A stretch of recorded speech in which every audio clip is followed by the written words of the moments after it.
अस्सलामु अलैकुम रहमतुल्लाहि व बरकातुहू। मैं हूं मोहम्मद यूसुफ जमाल और आज मैं इन पेज की तरबियत का तीसरा सबक लेकर हाजिर हुआ हूं। आज के सबक के अंदर हम टाइपिंग से इब्तिदा करेंगे। बाकायदा काम का आगाज़ अगली वीडियोस के अंदर होगा। मज़ीद इब्तिदाई चीज़ें हैं जो आज हम पढ़ेंगे। कुछ भाइयों ने आवाज़ की शिकायत की है कि वीडियोज़ के अंदर आवाज़ दुरुस्त नहीं होती, कहीं पर हल्की हो जाती है, कहीं तेज़ हो जाती है और कहीं आवाज़ फट जाती है। बिल्कुल मुझे भी इस चीज़ का एहसास है, लेकिन मसला यह है कि मेरे पास रिकॉर्डिंग करने के लिए मुनासिब जगह दस्तियाब नहीं है, इसलिए मुझे एक तो थोड़ा आवाज़ दबाकर बोलना पड़ता है, इस वजह से आपको ऐसा महसूस होता है। दूसरा मसला ये है कि मेरा जो माइक है ये बाज़ार से 140 रुपये में ख़रीदा था। अब जाहिर बात है कि 140 रुपये वाली चीज़ का मुकाबला 40,000 वाली चीज़ से करना, तो बर्दाश्त करें। खैर इस चीज़ को ऐसा तो नहीं है कि बिल्कुल समझ नहीं आ रही। सबसे पहले आप याद रखिएगा कि अगर आप InPage 3 इस्तेमाल कर रहे हैं, ठीक है, मैंने पिछली जो क्लास हुई थी उसके अंदर बड़ी तफसील के साथ दोनों के माबैन जो फ़र्क था वो बयान किया था कि InPage 2.4।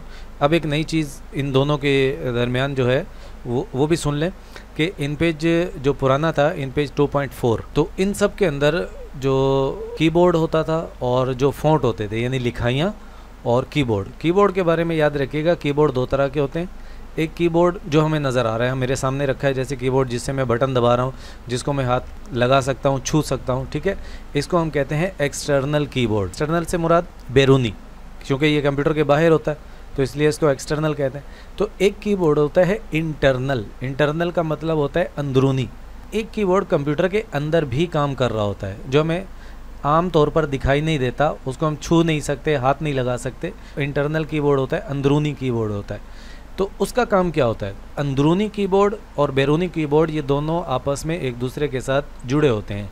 जब हम बैरूनी कीबोर्ड से कोई बटन दबाते हैं तो अंदरूनी कीबोर्ड ये तय करता है कि किस बटन से क्या लिखा जाएगा, ठीक है। ऐसा मुमकिन हो सकता है कि अगर मैं किसी तरीके से अंदरूनी कीबोर्ड को ख़राब कर दूं तो क्या होगा कि मैं बैरूनी कीबोर्ड से ए दबाऊंगा, लेकिन अंदरूनी कीबोर्ड को मैसेज जाएगा कि यहाँ पर बी लिखना है और वो आपको ए दबाने से बी लिखा जाएगा। तो ऐसा मुमकिन हो सकता है। अंदरूनी कीबोर्ड और बैरूनी कीबोर्ड, इनका फ़र्क समझना ज़रूरी है। ये आते कहाँ से है इसको भी हम देखेंगे। तो InPage 2.4 जो था, यानी पुराने वाला जो InPage था, उसके साथ अपना कीबोर्ड होता था अंदरूनी, वही तय करता था कि अंग्रेज़ी के कौन से बटन से उर्दू का कौन सा हर्फ लिखा जाएगा, ठीक। आम तौर पर InPage 2.4 के अंदर कीबोर्ड इस्तेमाल होता था, ज़्यादातर लोग फोनेटिक कीबोर्ड इस्तेमाल करते थे, ठीक। फोनेटिक कीबोर्ड का फ़ायदा ये होता था कि उसे याद करना आसान था, क्योंकि उसमें अंग्रेज़ी हरूफ की आवाज़ों पर उर्दू के हरूफ रखे गए थे। जैसे ए जो है अलिफ की आवाज़ देता है तो ए से अलिफ आता था, बी जो है ये बे की आवाज़ देता है तो बी से बे आता था। इस तरीके से तकरीबन कीबोर्ड ऐसा ही था, इसलिए उसका नाम फोनेटिक कीबोर्ड रखा गया था और लोग उसी को ज़्यादा इस्तेमाल करते थे। InPage 2.4 के अंदर अलग से कीबोर्ड इंस्टॉल करने का कोई झंझट नहीं था, ठीक है। उसके साथ अपना कीबोर्ड होता था और अपनी लिखाइयाँ होती थी।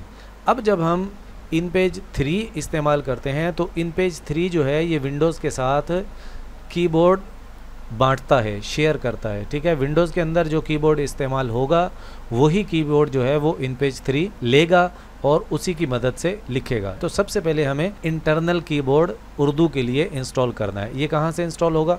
तो हम जाते हैं इंटरनेट पे और यहाँ जाकर आप लिखेंगे पाक उर्दू इंस्टॉलर, ठीक है, एंटर किया। मेरे पास शायद इंटरनेट में कुछ मसला है, स्पेलिंग नोट कर लीजिएगा। अच्छी बात यह है कि मैंने ये पहले से डाउनलोड करके रखा, तो इसलिए इंशाल्लाह कोई मसला नहीं होगा। तो इसको मैं नीचे कर देता हूँ बंद। ये मेरे पास डाउनलोड हुआ रखा है, ठीक। पाक उर्दू इंस्टॉलर यहाँ से मैंने डाउनलोड करके रखा है। ये मैंने इसको डबल क्लिक किया, ये ओपन हो गया। इसको डबल क्लिक करेंगे तो ये, और ये आपसे पूछ रहा है, ये देखें आपको क्या पैगाम दिया जा रहा है। वो कह रहे हैं कि क्या आप दर्ज झेल प्रोग्राम को इस कंप्यूटर पर नामालूम पब्लिशर की इजाज़त देना चाहते हैं। चूँकि ये हमने ऑफिशियल वेबसाइट से उठाया था तो हम इसको कहते हैं हाँ भाई इंस्टॉल कर दो। नेक्स्ट पे क्लिक करेंगे, इसके बाद आप इंस्टॉल पे क्लिक करेंगे। आपसे पूछा जाएगा कि कंप्यूटर रिस्टार्ट करें या नहीं करें। ये पहले भी इस पर बात हो चुकी है कि ये क्यों आता है। तो मैं फिनिश पर क्लिक करूंगा, कंप्यूटर रिस्टार्ट होगा। वीडियो को मैं आर्जी तौर पर रोक रहा हूं, उसके बाद हम दोबारा शुरू करेंगे।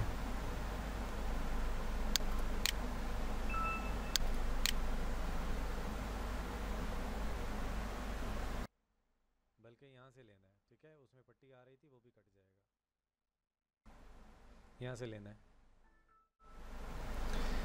ठीक है जी, कंप्यूटर हमारा रिस्टार्ट हो गया।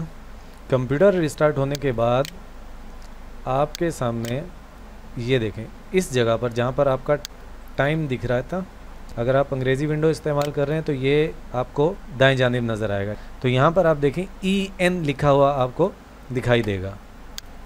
इसको क्लिक करें।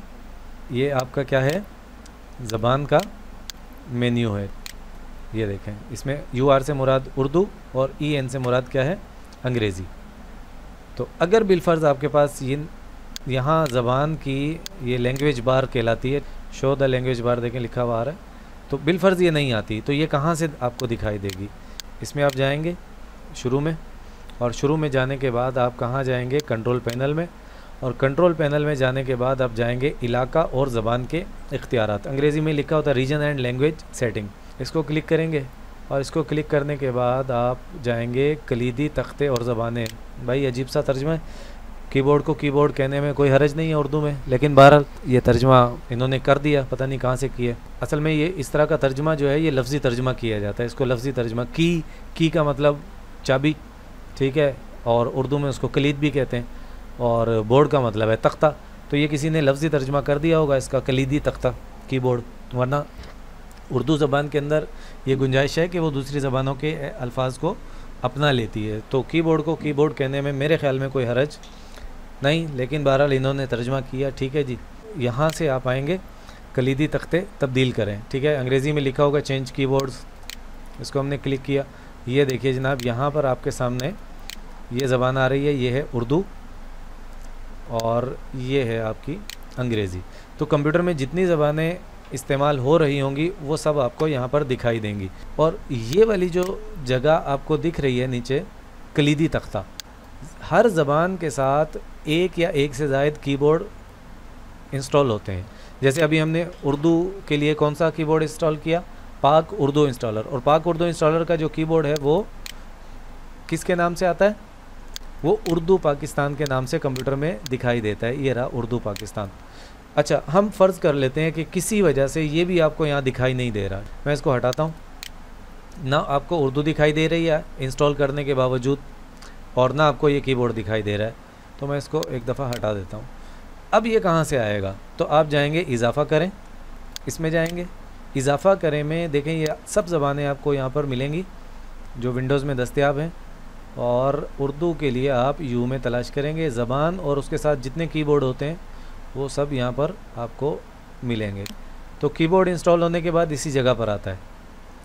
उर्दू हमारी कहाँ है, उर्दू हमारी मिलेगी हमें यू में, उर्दू उर्दू उर्दू ये रही, इस्लामिक रिपब्लिक ऑफ पाकिस्तान। इसको हमने खोला, इसके साथ एक कीबोर्ड यानी कलीदी तख्ता, वही तर्जुमा किया हुआ है यहाँ भी। तो इसको हम खोलेंगे, ठीक है। ये जमा का निशान जो है, और जब आप इसको खोलते हैं तो ये मनफी के निशान से तब्दील हो जाते हैं, ठीक है। ये देख लें, जमा के निशान का मतलब है कि इसमें मज़ीद चीज़ें मौजूद हैं नीचे, ठीक है। जब हमने इसको खोला जमा के निशान पे क्लिक करके, तो देखें हमारे पास जितने कीबोर्ड इसमें इंस्टॉल थे ये हमारे सामने आ रहे हैं। तो हमें कौन सा कीबोर्ड लेना है, तो हमें जो है वो उर्दू पाकिस्तान ये वाला कीबोर्ड हमें चाहिए। तो हम इसको क्लिक करेंगे, ये चेक लगाकर हम करेंगे ठीक है। आपने देखा ये वाली ज़बान जो है ये हमारे पास यहाँ पर दस्तयाब हो गई। अगर बिलफर्ज आपके पास ज़बान और कीबोर्ड यहाँ नज़र नहीं आती तो आप इजाफ़ा करें, इसमें जाकर ज़बान शामिल कर सकते हैं। और इसके बाद हम क्या करेंगे, इसको लगाएं, ये लगाएं। इन्होंने अप्लाई का तर्जुमा किया है, ठीक है भाई, मर्ज़ी है इनकी। तो इसको हम, और ज़बान बार, अच्छा ये बार क्या चीज़ होती है, बार बार अंग्रेज़ी का लफ्ज़ है तो इन्होंने वैसे का वैसा रख दिया। तर्जुमे के मसाइल हैं उर्दू विंडोज़ के अंदर, ठीक है। अरबी वाली विंडोज़ के अंदर भी हैं और उर्दू वाली विंडोज़ के अंदर भी हैं, थोड़ा सा बर्दाश्त करना पड़ेगा। तो बार अंग्रेज़ी में किसी भी ऐसी चीज़ को कहते हैं जो लंबी पट्टी की तरह होती है। जैसे आपने खाई होगी ना चॉकलेट बार है, वो चॉकलेट की लंबी सी पट्टी होती है तो उसको चॉकलेट बार कहते हैं। आइसक्रीम की भी होती है तो इसको बार कहा जाता है। तो लैंग्वेज की जो ज़बान की जो पट्टी होती है उसको क्या कहता है, ज़बान की, ठीक है। उर्दू में तर्जमा इन्होंने क्या किया, ज़बान बार तर्जमा कर दिया, ठीक है। बहरहाल तो ये कह रहे हैं कि आपने इस ज़बान की जो पट्टी है उसको कहाँ रखना है। तो आप डेस्कटॉप पर सयाल, ये इन्होंने तैरता हुआ का तर्जुमा किया है, खैर तर्जुमे पर हम बात नहीं करेंगे। तो कह रहे हैं कि टास्क बार में किनार किया गया। तो टास्क बार हमारी कौन सी है, ये वाली जो पट्टी है ये हमारी टास्क बार कहलाती है। ये पूरी पट्टी, ये पूरी पट्टी हमारी कंप्यूटर की क्या कहलाती है, टास्क बार। तो ये कह रहे हैं कि आपकी लैंग्वेज की जो है उसको कहाँ रखा जाए, तो हम कहते हैं टास्क बार में। तो ये टास्क बार में रखने का मतलब यहाँ पर दिखाई दे। हम कहते हैं ठीक है भाई, ज़बान ये आ गई, तो इस काम के बाद आपको ये ज़बान यहाँ पर दिखाई देगी। उर्दू भी आएगी, अंग्रेज़ी भी आएगी, और इसी तरह आप अरबी भी इसमें शामिल कर सकते हैं। तो हम इन पेज को खोलते हैं, ठीक है, इसको हाँ करेंगे, ठीक है। ये इन पेज 3 हमारा शुरू हो गया, और फाइल में जाएंगे। फाइल में जाने के बाद हम न्यू पे क्लिक करेंगे और इसको ओके कर देंगे, ठीक। सबसे पहले तो आपके सामने ये इन पेज आ गया। अब हमें बारी बारी हर चीज़ का नाम याद करना है, और नाम याद करने के बाद हमें, तो सबसे पहले ये आपके सामने ये जिस पर मैं लकीर खींच रहा हूँ, तीर का निशान, ये पूरी पट्टी ये है। तो ये आपकी कहलाती है टाइटल बार। क्या कहलाती है, टाइटल। तो टाइटल कहते हैं उन्वान को। तो टाइटल बार का क्या मतलब है, उन्वान की पट्टी। नाम याद होने चाहिए, वरना बाज़ औक़ात बड़ी दुश्वारी हो जाती है, क्योंकि आप कहीं से भी कोई इंटरनेट से कोई चीज़ तलाश करते हैं, तो आपको तलाश करने के लिए ज़ाहिर बात है उसका नाम पता होगा, तो गूगल को आप समझा सकेंगे कि मैं क्या तलाश करना चाह रहा हूँ। तो ये जिस पर लकीर खींची गई है, तीर का निशान, ये क्या है, ये टाइटल बार। ये वाली जो पट्टी है ये क्या कहलाती है, ये कहलाती है मेन्यू बार। मेन्यू क्या चीज़ होता है, कभी आप होटल में खाना खाने गए, होटल में खाना खाने गए होंगे, तो वहाँ वेटर ने आपके सामने लाकर एक कार्ड रखा होगा जिस पर पूरी एक फहरिस्त मौजूद होती है कि इस होटल में कौन कौन से खाने दस्तयाब हैं, और उनके पैसे भी वहीं लिखे होते हैं। उस कार्ड को मेन्यू कहा जाता है। तो इस बार को मेन्यू क्यों कहा जाता है, इस पट्टी को, इसलिए कि जिस तरह उस मेन्यू के अंदर पूरी तफसील होती है कि इस होटल के अंदर क्या क्या दस्तयाब है, तो इस मेन्यू के अंदर पूरी तफसील होती है कि इस प्रोग्राम के अंदर क्या क्या दस्तयाब है। तो ये क्या कहलाती है, मेन्यू बार, ठीक है जनाब। अच्छा, इसके बाद ये एक चीज़ है, ठीक है, ये पूरी पट्टी, ये वाली जो पूरी पट्टी है इसको हम कहते हैं प्रॉपर्टी बार, ठीक है।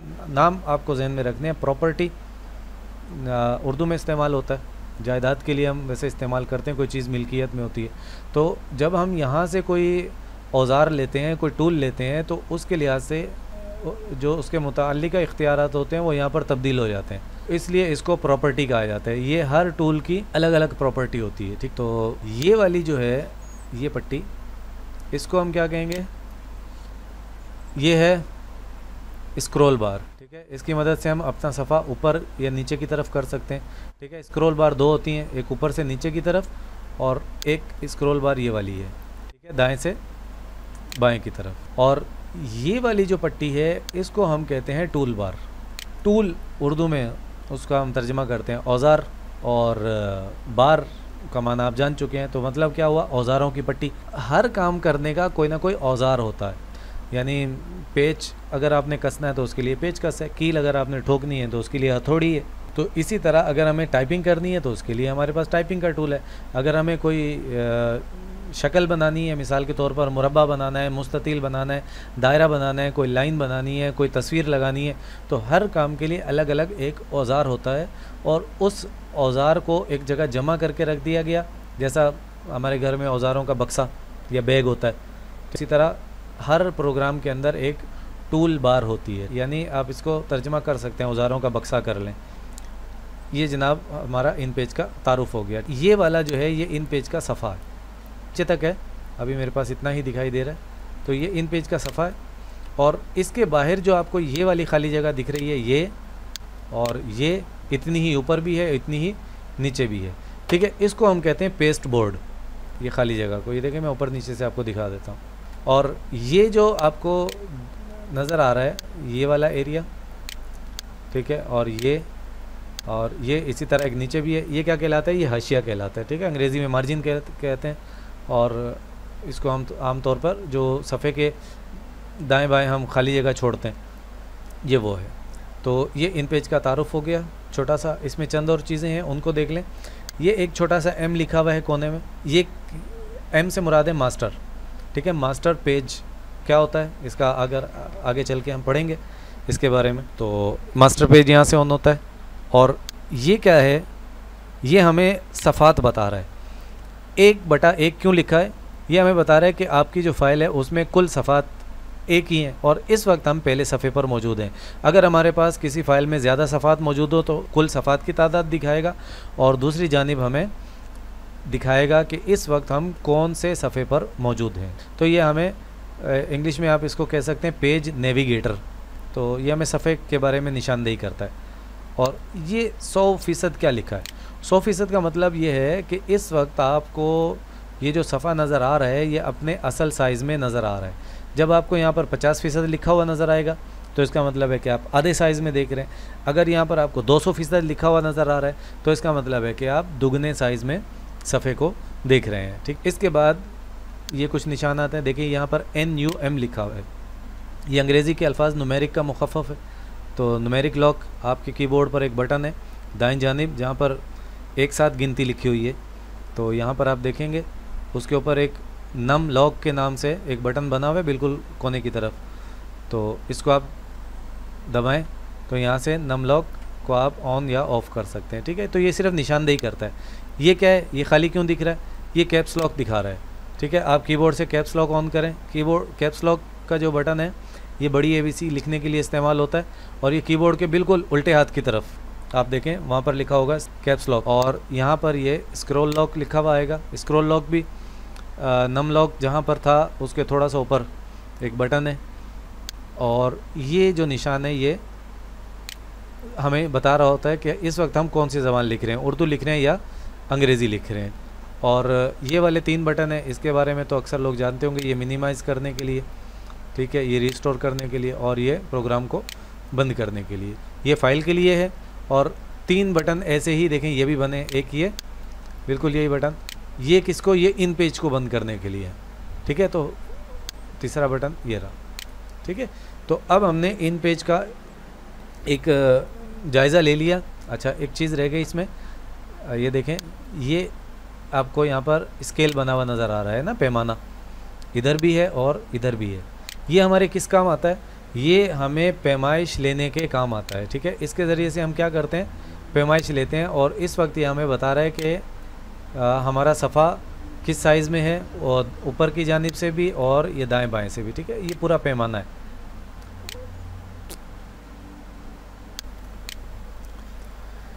ठीक है जनाब, तो ये था इन पेज का चेहरा, ठीक है। ये इंटरफेस कहलाता है जिसके बारे में अभी हमने पढ़ा है ना। ये menu bar, title bar, property bar, tool bar, scroll bar वगैरह वगैरह जितनी भी चीज़ें हैं, तो ये सब मिलाकर क्या बनता है, इंटरफेस, यानी अंदरूनी चेहरा। तो ये इन पेज का इंटरफेस था। तो हर प्रोग्राम का एक फेस होता है, इंटरफेस होता है, ठीक है। उसको समझना बहुत ज़रूरी होता है, उससे मालूम होता है कि कौन सी चीज़ कहाँ पर रखी है। तो इसको मैं हटाता हूँ, ये जनाब हट गया। अब हमें बारी बारी तारुफ करना है टूल्स का। तो यहाँ से हम क्या करेंगे, एक टूल लेंगे। देखें ये कौन सा टूल है, इसके ऊपर मैं जैसे ही अपना माउस लेकर जाऊँगा, आप गौर कीजिए नीचे की जानिब, जैसे मैं माउस लेकर गया नीचे क्या आ रहा है, एरो टूल, यानी इस टूल का नाम भी आ रहा है और इसका इस्तेमाल भी लिखा हुआ है। देखें नीचे की जानिब, use to select drawing objects. पिछले वाले टूल पर लेके जाएं, देखें आई बीम टूल। तो इसका मतलब क्या हुआ कि ये वाली जो पट्टी है ये क्या ये आपको मालूमात देगी। जब आप किसी जगह पर माउस लेकर जाएंगे उसके बारे में एक छोटी सी यहाँ पर हिदायत मौजूद होगी, नाम मौजूद होगा। तो हर औज़ार का नाम भी यहाँ पर मौजूद है। तो आपने कोशिश करनी है कि हर औज़ार पर माउस लेकर जाएं, उसका नाम पढ़ें और उसके बारे में पढ़ें कि ये क्या काम करता है, समझने की कोशिश करें। तो ये एरो टूल है, और एरो टूल क्या करता है, use to select drawing object, यानी आप जो ड्राइंग बनाते हैं मुस्ततील, मुरब्बा, दायरा, कोई लाइन वगैरह वगैरह, तो ये उसको सेलेक्ट करने के लिए इस्तेमाल होता है।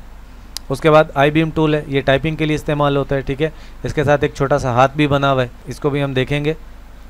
और ये रोटेशन का मतलब होता है घुमाना। ये लिंक टूल है, ये डी लिंक टूल है, ठीक है, वगैरह वगैरह, ये सारे टूल मौजूद हैं। बारी बारी हम तारुफ करेंगे। फ़िलहाल आप ऊपर वाले 2 औज़ारों को देखें। आप देखेंगे जैसे ही मैं किसी औज़ार को सिलेक्ट करूँगा, इसके ऊपर ये प्रॉपर्टी बार जो है ये तब्दील हो जाएगी। मैंने ये वाला औज़ार लूँगा तो अभी नहीं हुई, लेकिन मैंने जैसे ही उसके मुतालिका जगह पर क्लिक किया, आपने देखा कि प्रॉपर्टी बार बदल गई। और मैं इस औज़ार को पहले मैं एक ड्राइंग का ऑब्जेक्ट बनाता हूँ। ये मैंने बनाया, आपने देखा। इस औज़ार को अब मैं लूँगा जब, तो ये देखें अब ये पहले से मुख्तलिफ है। देखें, ज़रा तवज्जो कीजिएगा, ये देखें इस औज़ार की प्रॉपर्टी बार अलग है और इस औज़ार की प्रॉपर्टी बार अलग है। तो इसी वजह से प्रॉपर्टी बार, क्योंकि ये हर औज़ार के साथ कुछ ना कुछ प्रॉपर्टी होती है, कुछ ना कुछ सहूलियात होती हैं, कुछ इजाफ़ी इख्तियारात होते हैं, इजाफ़ी सेटिंग होती हैं, वो यहाँ पर हमें दिखाई देती हैं, ठीक है। तो अब हम क्या करते हैं, लिखना शुरू करते हैं। ये मैंने आई बीम टूल लिया, तो कोई भी काम करने के लिए मुताल्लिका औज़ार चाहिए होगा। आई बीम टूल लिया, यहाँ पर क्लिक किया सफ़े के दौरान, देखें, ठीक है, ये छोटी सी लाइन चमक रही है। इस लाइन को क्या कहते हैं, कर्सर। तो ये बहुत अहम चीज़ है और बार बार इसका नाम तरबियत के दौरान आएगा, तो इस नाम को याद कर लेना है। ये लाइन क्या कहलाती है, कर्सर। अब हम सबसे पहले क्या लिखते हैं, बिस्मिल्लाहिर्रहमानिर्रहीम। अच्छा, इसमें एक चीज़ है कि आपको ये कैसे पता चलेगा कि जो कीबोर्ड हमने इंस्टॉल किया है, ये वाला पाक उर्दू इंस्टॉलर से, क्योंकि हमारे पास जो बैरूनी कीबोर्ड होता है उस पर अंग्रेज़ी लिखी है। तो अब हमें कैसे पता चलेगा कि अंग्रेज़ी के कौन से बटन से उर्दू का कौन सा हर्फ आएगा।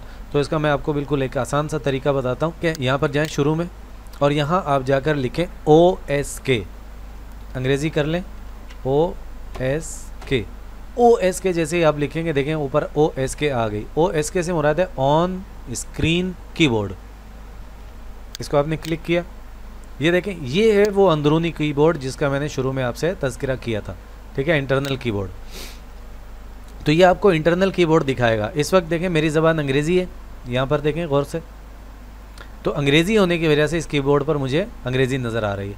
अगर मैं इसको उर्दू कर दूँ तो ये कीबोर्ड भी उर्दू में, ये देखें, उर्दू में तब्दील हो गया और ये मुझे बता रहा है कि कौन से बटन से कौन सा हर्फ आएगा। अच्छा, इस पर गौर कीजिएगा कि हर बटन के ऊपर 2 हरूफ लिखे हैं, एक रोशन है और दूसरा थोड़ा सा मध्यम है। जैसे यहाँ पर देखें, ये अलिफ लिखा है, ये रोशन है, और पीछे अलिफ मद्दा लिखा हुआ है, वो थोड़ा मध्यम है।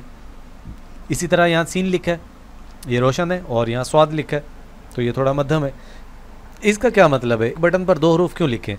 ये जो रोशन है इसका मतलब है कि ये शिफ्ट दबाए बगैर लिखा जाएगा, और जो पीछे आपको ये मध्यम अल्फाज नज़र आ रहे हैं हल्के, तो इसका मतलब है कि ये शिफ्ट दबाकर लिखे जाएंगे। देखिए मैं यहाँ से लिखता हूँ, इसको आप माउस से भी लिख सकते हैं। अगर आप माउस से क्लिक करें, देखें बा, नीचे आता हूँ, ये देखें,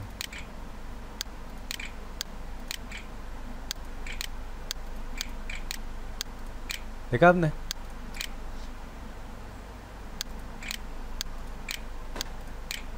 अब मैं लिखना चाह रहा हूँ अर्रहमान। आपने देखा हा जो है वो कहाँ लिखा है, रोशन हरूफ में नहीं है बल्कि किस में है। तो इसके लिए मुझे क्या करना पड़ेगा, शिफ्ट दबाना होगा। शिफ्ट दबाऊंगा और उसके बाद आकर ये देखें अब क्या हुआ, जो रोशन थे वो मध्यम हो गए और जो मध्यम थे वो रोशन हो गए। सब जगह गौर कीजिए, इसका मतलब है कि अब ये वाले हरूफ लिखे जाएंगे। तो मैंने ये देखें मीम नून, तो यहाँ से OSK यानी ऑन स्क्रीन कीबोर्ड, इसको आप चालू करके आप देख सकते हैं और यहाँ से देख कर आप ये देखें लिख सकते हैं, ठीक है। तो ये हमने बिस्मिल्लाहिर्रहमानिर्रहीम लिखी, तो ये हमारी टाइपिंग की इब्तिदा है। टाइपिंग करते हुए एक चीज़ याद रखनी है। अच्छा, 4 बटन पहले याद कीजिए। ये 4 बटन जब मैं दबाऊंगा तो आपने यहाँ गौर करना है, ठीक है, जहाँ पर 100% लिखा हुआ नज़र आ रहा है ना। तो सबसे पहले मैं कीबोर्ड से दबाऊंगा F5 बिल्कुल ऊपर की पट्टी में, कीबोर्ड के जो सबसे ऊपर वाले बटन है। देखा आपने, ये कितना हो गया, 41%। अब मैं F6 दबाऊंगा, ये कितना हो गया 50%। F7 दबाऊंगा, कितना हो गया 100%। F8 दबाऊंगा, कितना हो गया 200%। तो ये क्या करता है, ये आपकी स्क्रीन को छोटा बड़ा करके दिखाता है। हकीकत में लिखाई और सफ़े का साइज़ वही रहता है, सिर्फ देखने के लिहाज से। ठीक है, आप यहाँ पर क्लिक करके भी खुद भी लिख सकते हैं। 100 लिखा, इंटर किया आपने, तो ये भी हो सकता है। और कीबोर्ड से आप F5, F6, F7, F8 ये 4 बटन आप याद कर लीजिएगा। इसको हम अंग्रेज़ी में कहते हैं जूम इन और जूम आउट, यानी करीब से देखना और दूर से देखना। तो जब मैं F5 दबाऊंगा तो ये मुझे दूर से दिखाएगा, F6 थोड़ा और करीब से, F7 असल साइज़ में दिखाएगा और F8 दुगने साइज़ में दिखाएगा। तो यहाँ हम 300% तक देख सकते हैं। तो 300 मुझे यहाँ पर ख़ुद लिखना पड़ेगा, ये देखें। तो इसने मुझे 3 गुना बड़ा करके ये सफ़ा दिखाया है। तो ऑन स्क्रीन कीबोर्ड में बंद कर देता हूँ। आपको ज़रूरत हो तो, अगर कीबोर्ड याद ना हो तो इसको, ठीक है, इसको मैंने यहाँ से बंद कर दिया। तो हमने बिस्मिल्लाह लिखी। टाइपिंग की 2 बुनियादी चीज़ें याद रखिएगा। कंप्यूटर को कैसे पता चलता है कि एक लफ्ज़ है या एक पैरा है या एक लाइन है। एक चीज़ होती है स्पेस। मैं आपको पहले एक चीज़ दिखाता हूँ। यहाँ जाकर आप उसको खोल लेंगे तो हर चीज़ वाज़े नज़र आएगी। व्यू में जाएं, व्यू में जाकर करें शो इनविजिबल। शो का मतलब होता है दिखाओ, इनविजिबल का मतलब होता है छुपी हुई चीज़ें। तो कुछ चीज़ें ऐसी होती हैं जो मौजूद तो होती हैं लेकिन वो हमें दिखाई नहीं देती। जैसे अभी मैंने बिस्मिल्लाह की मीम के बाद क्या लगाया, स्पेस। ठीक है, अर्रहमान के नून के बाद क्या लगाया, स्पेस। लेकिन वो स्पेस मुझे कहीं दिखाई तो नहीं दे रही। लेकिन अगर मैं शो इनविजिबल करूँगा तो मुझे वो चीज़ें भी दिखाई देंगी जो मौजूद होती हैं लेकिन दिखाई नहीं देती। ठीक है, शो इनविजिबल, ये मैंने किया। अच्छा, ये देखें एक स्क्रीन गायब हो गई। इन पेज 3 के अंदर ये एक मसला है, ठीक है, टेक्निकल फॉल्ट है कि ये काम करते करते स्क्रीन गायब हो जाती है। तो इसका हल क्या है? इसका हल बहुत आसान है। अभी मैंने आपको 4 बटन बताए, F5, F6, F7, F8। इनमें से कोई बटन, यानी जूम इन जूम आउट करें, ये देखें स्क्रीन आपकी वापस आ जाएगी। तो परेशान होने की बात नहीं कि बाज़ औक़ात काम करते करते ये स्क्रीन गायब हो जाती है। अब यहाँ पर आपको कुछ निशानात नज़र आ रहे हैं। मैं फ़ॉन्ट थोड़ा सा बड़ा कर लेता हूँ ताकि ये हमें वाज़े दिखाई दें। ठीक है, ये हमारे पास बिस्मिल्लाह लिखी, एक रख लेते हैं, एक को हम हटा देते हैं। अब आप ज़रा निशानात पर गौर कीजिए।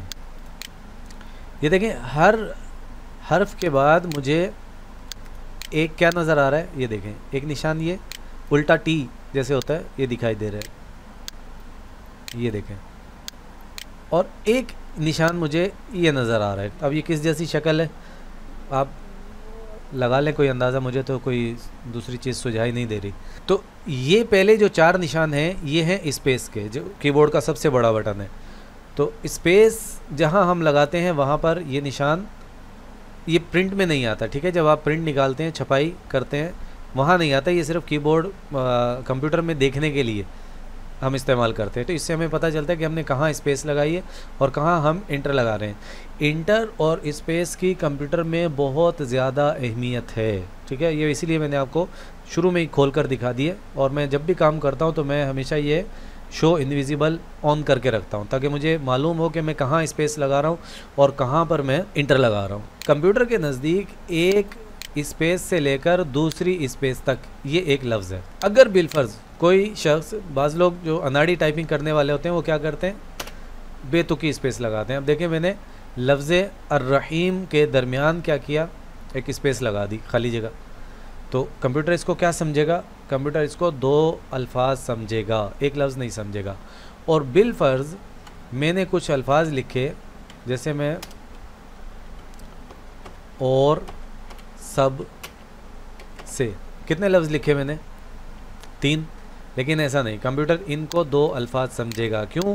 क्योंकि मैंने यहाँ पर स्पेस एक ही लगाई है। एक स्पेस से लेकर दूसरी स्पेस तक आपने जितने भी अल्फाज लिख दिए, कंप्यूटर उनको एक ही लफ्ज़ समझेगा। इसका नुकसान होता है। और एक लफ्ज़ ख़त्म होने के बाद स्पेस लगाना लाजमी होता है और लफ्ज़ के बीच में स्पेस लगाना गलत होता है। अगर जैसे मैंने और के बीच में देखें, स्पेस लगा दी, अलिफ के बाद लगा दी, वाव के बाद लगा दी। कंप्यूटर इनको एक अलग अलग लफ्ज़ समझ रहा है। और ये वाली जो अलामत है ये इंटर की अलामत है। कंप्यूटर एक इंटर से दूसरी इंटर तक एक पैराग्राफ समझता है। एक इंटर से दूसरी इंटर तक आपने 10 सफ़े लिख दिए, लेकिन आपने बीच में इंटर नहीं लगाई, तो कंप्यूटर उसको 10 सफ़ों को भी एक ही पैराग्राफ समझेगा। और जब आप इंटर लगाएंगे तो उसके बाद कंप्यूटर को पता चलेगा कि यहाँ पर पैराग्राफ ख़त्म हो गया है। अब देखें, हम इस बात की तस्दीक करते हैं और यूटिलिटीज़ में जाएं, वर्ड काउंट में जाएं। वर्ड कहते हैं अल्फाज को, और काउंट का मतलब गिनती, गिने यानी अल्फाज की गिनती करें। ये टाइपिंग के अक्सर सॉफ्टवेयर के अंदर ये सहूलत होती है कि आप अल्फाज की गिनती कर सकते हैं, क्योंकि जब आप बाहर किसी का काम करते हैं तो अमूमन अल्फाज के हिसाब से पैसे मिलते हैं कि आपने कितने अल्फाज लिखे हैं। और वहाँ पर इस चीज़ की बड़ी सख्ती से जांच पड़ताल होती है कि अगर कोई शख्स इजाफी स्पेस लगाता है तो ज़ाहिर बात है कि उसका मतलब है कि वो धोखा देने की कोशिश कर रहा है ताकि मेरे पैसे ज़्यादा बने, क्योंकि उसने लिखा एक लफ्ज़ है लेकिन 3 स्पेस लगाने की वजह से कंप्यूटर उसको क्या समझ रहा है, 3। देखें यहाँ पर क्या बता रहा है, कंप्यूटर हमें बता रहा है कि आपने कितने 10 अल्फाज लिखे हैं। देखें ज़रा गिनती करें, ये एक स्पेस 1 2 3 4 5 6 7 8 9 और ये 10। हालांकि हमने लिखे कितने, बिस्म 1 और लफ्ज़ अल्लाह 2, अर्रहमान 3, अर्रहीम 4 और 5, सब 6 और से 7। हमने 7 अल्फाज। लेकिन कंप्यूटर हमें क्यों दिखा रहा है कि आपने 10 अल्फाज लिखे? इसलिए कि हमने उसके अंदर इजाफी स्पेस लगाई है। करैक्टर का मतलब होता है हरूफ। आपने हरूफ कितने लिखे हैं? बाज़ जगहों पर टाइपिंग का मुआवजा जो है वो हरूफ करैक्टर के हिसाब से मिलता है। बहरहाल ये सहूलियात टाइपिंग के हर सॉफ्टवेयर में होती हैं। पैराग्राफ कितने? 4। ये देखें, हमने एक इंटर लगाई, दूसरी इंटर लगाई, तीसरी इंटर ये रही और चौथी इंटर ये रही। तो एक इंटर से दूसरी इंटर तक को कंप्यूटर क्या समझता है? पैराग्राफ समझता है। बहुत बुनियादी सी चीज़ है और बहुत सारे लोग इसके अंदर गलती करते हैं कि लिखते हुए क्या करते हैं, गैर ज़रूरी स्पेस लगाते हैं। तो इस बात को पल्लू से बांध लें, अच्छी तरह से हमेशा के लिए याद कर लें कि एक लफ्ज़ के बाद स्पेस लगाना लाजिम है, ठीक है, ज़रूरी है, लाजमी लगानी है। और लफ्ज़ के बीच में स्पेस लगाना ये बिल्कुल गलत है। देखने वाला पहली नज़र में समझ जाएगा कि आप अनाड़ी हैं और आपको काम नहीं आता। स्पेस का इस्तेमाल बहुत अहमियत रखता है, इंटर का इस्तेमाल बहुत अहमियत रखता है, पैराग्राफ आपने कहाँ छोड़ना।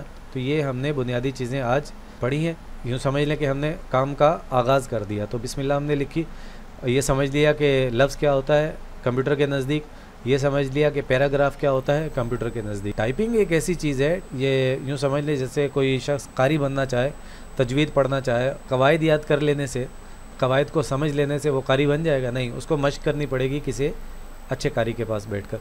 इसी तरह टाइपिंग का काम भी महज समझ लेने से नहीं आता, बल्कि इसके लिए मश्क करनी पड़ेगी। इसके लिए सॉफ्टवेयर आते हैं। एक मशहूर सॉफ्टवेयर है टाइपिंग मास्टर के नाम से, उससे आप मदद ले सकते हैं। इंटरनेट से डाउनलोड करें और बहुत सारे सॉफ्टवेयर मिल जाएंगे, आप इंटरनेट पर तलाश करें। और इसके लिए गेम्स भी आती हैं, आप इंटरनेट पर जाएं, वहाँ लिखें टाइपिंग गेम्स।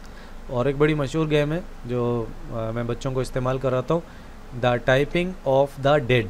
ठीक है, मैं आपको नाम लिख के दिखा देता हूँ यहाँ पर। ठीक है, अंग्रेज़ी करता हूँ, इसको देखें। अंग्रेज़ी लिखने के लिए आपको यहाँ से अंग्रेज़ी करनी पड़ेगी। ठीक है, ज़बान बदलने के लिए आप अल्टर और शिफ्ट दबाएंगे उल्टी तरफ का। ये मैंने दबाए तो मैं यहाँ से the typing of the dead, ये उसका गेम का नाम है। ये आप गेम इंटरनेट से आपको मिल जाएगी। ये गेम आप डाउनलोड कर लें और बहुत अच्छी गेम है टाइपिंग के लिहाज से। बहुत जल्दी से जो है वो इससे टाइपिंग, लेकिन इंग्लिश के लिए। उर्दू टाइपिंग के लिए सिर्फ एक ही सॉफ्टवेयर आता है। आप उर्दू टाइपिंग लिखेंगे, नाम ही उसका यही है, उर्दू टाइपिंग लिखेंगे तो आपको इंटरनेट से मिल जाएगा। का दर्स यहीं ख़त्म करते हैं, इजाज़त दीजिए। अस्सलामु अलैकुम रहमतुल्लाह।